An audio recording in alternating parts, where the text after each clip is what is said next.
Global Fight Talk here. This is Lisa Marie, and I have none other than Stephen Ocho Peterson. He's going to be stepping in the cage October 14th here in Dallas, Texas at the Bomb Factory.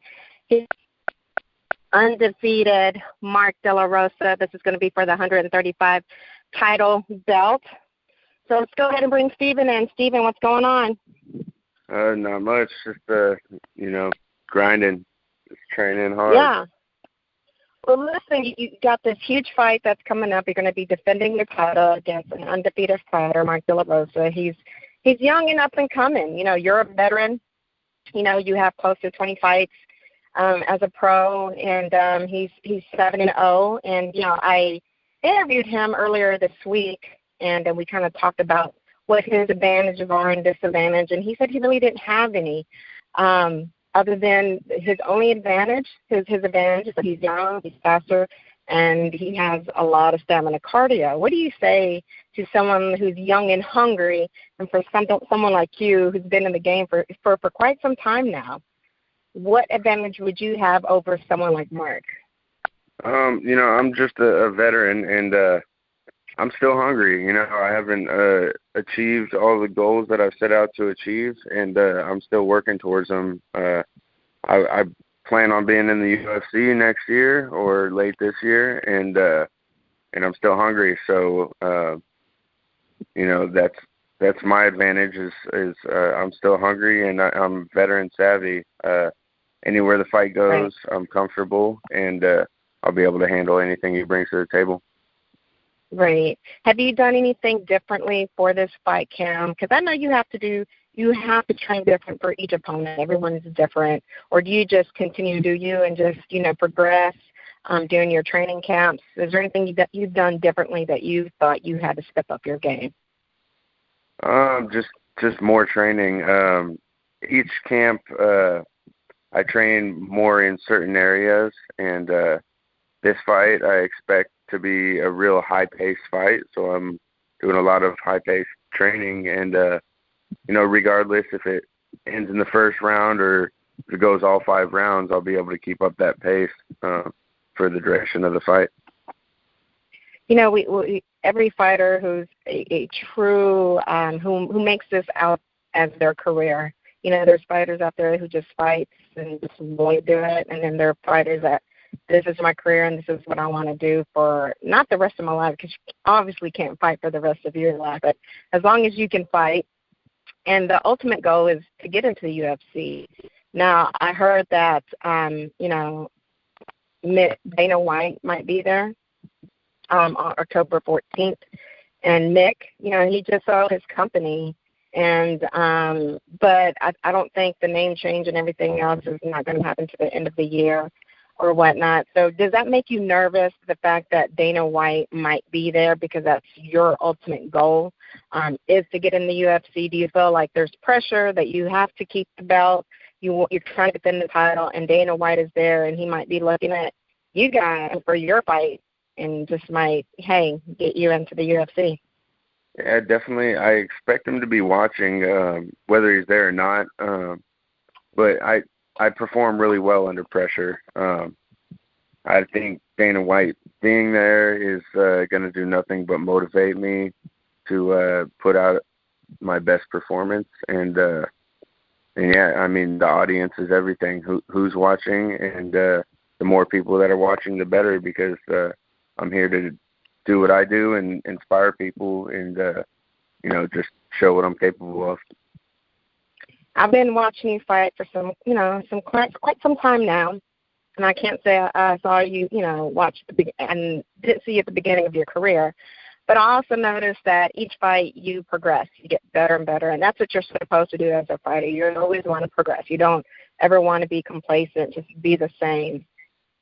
I know at one point you were not with Octagon and you transitioned over to them. How big of a difference have you seen in your fighting when you decided to go to Octagon? I mean, you've been with them for a while now, but, and you've been winning with them. I think you've been undefeated with Octagon. Yes. How big of a difference has that been for you in the transition?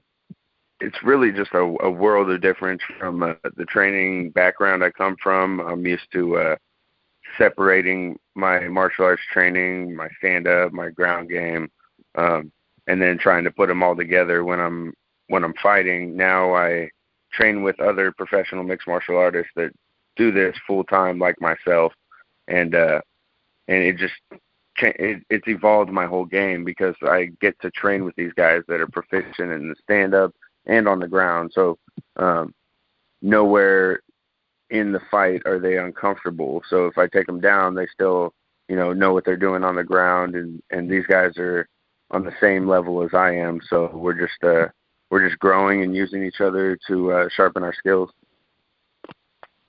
So how the training camp been going? Have you been in camp for quite a while now, or let's talk about that. How's that been going? Are you doing 2-a-days, 3 days? How many times a day are you training? How's that coming along?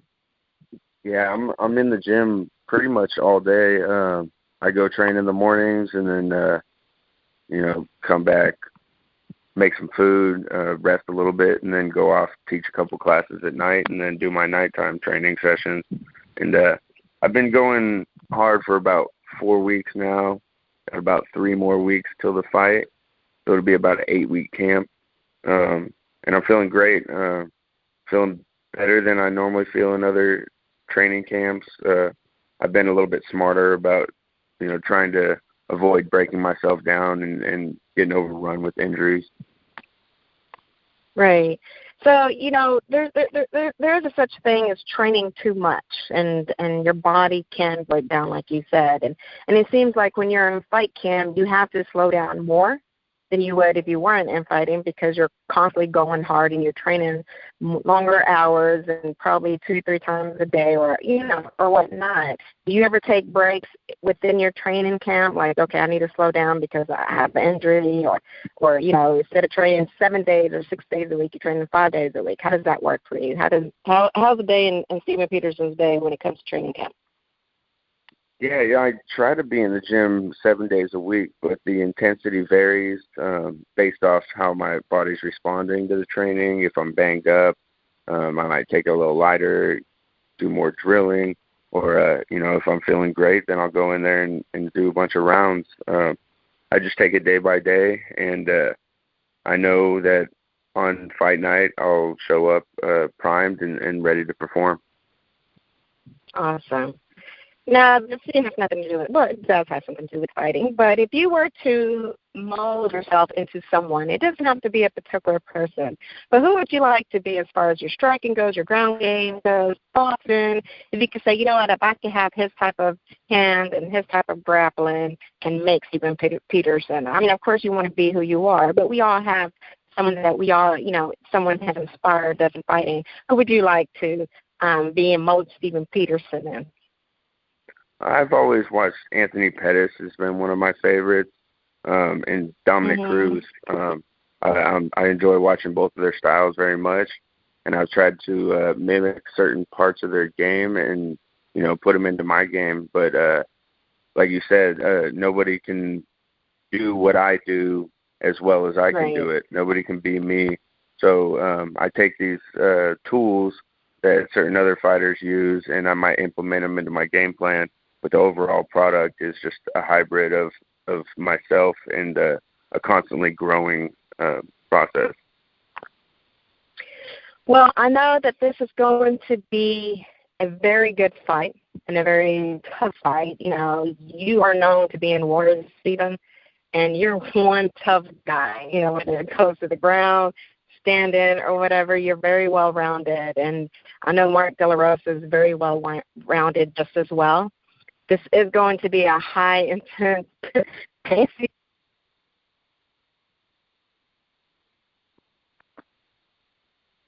Are you still there?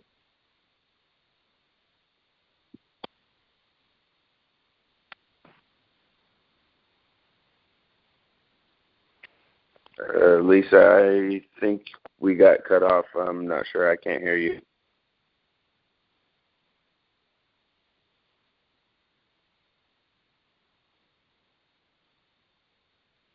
Steven. Yes, I can hear you. Hello? Now. Okay. I don't know what happened. Some technical difficulties. But anyway, But like I was saying, this is going to be a high-intensity fight. You guys are going to be the best shape in your lives, and people do not want to miss this. And as I was saying, that I'm not too sure if you're still looking for sponsors, and if you are, how can they get a hold of you, and what do you do in return when you get those sponsors? Yeah, I'm definitely always looking for sponsors to help me out. And if they would like to get a hold of me to promote their products via social media and inside the cage, as well as outside the cage, they can email me at 8ocho08@gmail.com, and I have different pricing based off of what they would like in return. So, just email me, and we can set something up. So, fight fans, supporters, if they want to come watch you fight, I know this is national television, but this is a fight that you want to see live. How can they get tickets? Are you selling tickets? Do they have to go somewhere online to purchase the tickets? Yeah, you can get tickets at ticketfly.com, or if you're local to Dallas, you can contact me via Facebook or email, and I gladly meet up with fans to sell those tickets. Okay. October 14th at the Bomb Factory, Dallas, Texas. You do not want to miss this. Ocho Peterson will be defending his title against undefeated Mark Delarosa. Now, Mark Delarosa is known for his nickname is the Bumblebee, and I asked him why did they call him that. And let me ask you this: why Ocho? Who gave you that name, and how did you come up with that? When I was a sophomore in high school, I moved down to McKinney, Texas from Los Angeles, California, and didn't really fit in. I was on the football team, and I was number 8, so some kids were picking on me, calling me Ocho, and I ended up getting a fight with them. And by the end of that day, the whole school knew me as Ocho, and by the end of high school, I was infamous for getting into fights. Anytime somebody would try and pick on me, I just started fighting them, and got a reputation for that. And when I started fighting competitively, I adopted that nickname. There you have it, Ocho. Okay, got it. Now listen, like I said, good luck to you. Good luck to Mark. This is going to be a great fight that you don't want to miss. I definitely don't want to watch this on TV. This is something you have to definitely watch live. Before we wrap this interview up, is there any sponsors you want to give a shout out? I know you probably have sponsors now that you want to go ahead and give them a shout out. So definitely. You can have the floor for that. I'd like to give a shout out to Hutchins Barbecue, Freedom Hot Sauce, Knuckle Up Tattoo, Line 1 Nutrition, Bone Face Gear, ProSource Insurance, Precision Windows, Shakertons, Title Boxing McKinney, Poison Clothing, and Fight Fit Lifestyle. That's quite a few. Hey, you're in good hands then. Yeah, any shout outs to any shout outs to your training partners, your gym, whoever, your family? Yeah, definitely. I want to give a shout out to Octagon MMA, Coach Safe. He's done a lot for me in my career. And all my training partners. We got Damon Jackson in the co-main event. He'll be taking back his featherweight title. We got Rashad Couture, and he's fighting at light heavyweight, I believe. And then we got Miles Johns, an explosive up-and-comer. He's going to do big things in the featherweight division. That's awesome. Well, Stephen, Ocho, I'm just going to call you Ocho. Just Ocho. Yeah. Good luck to you in defending your title. Like I said, I'm definitely going to be there. Everybody else that is listening, you got to go watch this fight. Go get his tickets. You can get with him. If not, go online and be sure to select his name, Stephen Peterson. That's how he gets credited. If you select his name, promoters bring him back. Am I right? Am I wrong? They have to select your name? Okay, definitely. Okay.